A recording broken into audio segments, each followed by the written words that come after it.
Good evening. This is Tom, and this is Mary is the new evangelization.com, and I have a beautiful icon here of Mary, the mediatrix of all graces, and obviously her son Jesus Christ looking at her. But anyway, this is a what they call a miraculous icon, because there are many miracles that have been connected with this icon. And I'm on the phone right now with Jordan Hudson. Jordan, can you hear me? Yes, I can. And you're on the phone from where? South Carolina. Okay, you're in South Carolina. Okay, now Jordan, were you healed by the Blessed Virgin Mary through the image of the mediatrix of all graces? Yes, it was. Okay, and how long ago did that happen? Be 2 years in May. 2 years in May? Okay. And can you tell people what happened, please? Yes, I turned around and I saw icon, the mediator of all graces icon. And I was praying the prayers in the prayer card that goes along with the icon, and I felt this enormous presence come upon me. Okay. And after I got done praying the prayers, she touched me deeply. Okay. Okay. So she touched you deeply. What does that mean? It means she healed me from all my struggles that I was going through. So she healed you from all your struggles you were going through. Yes. Okay. All right. So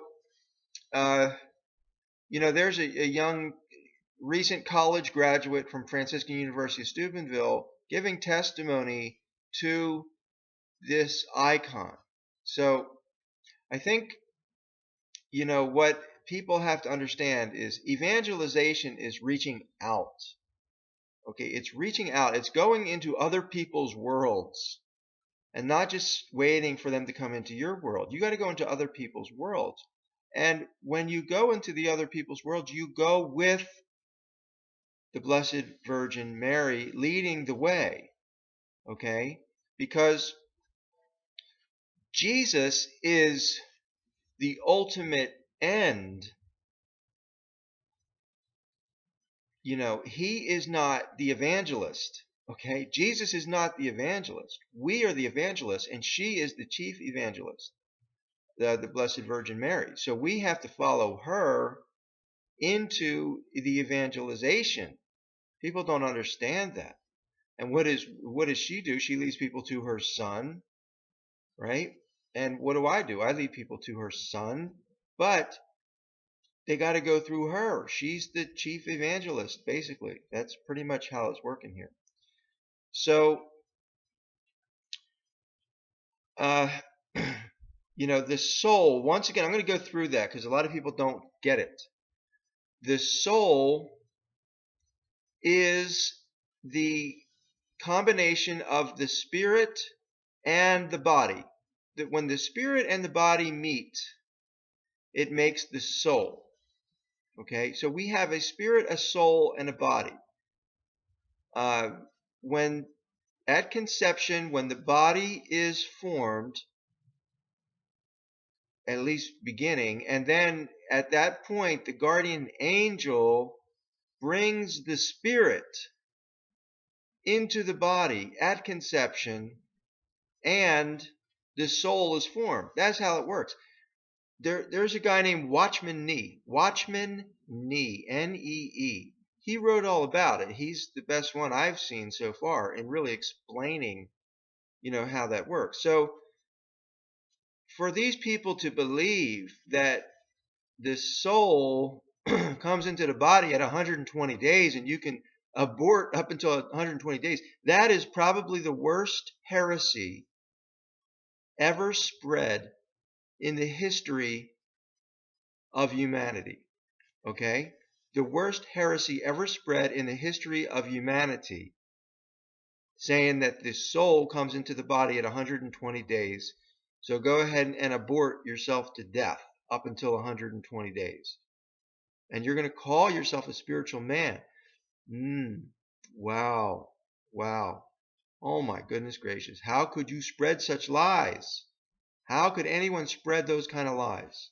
That's what I want to know.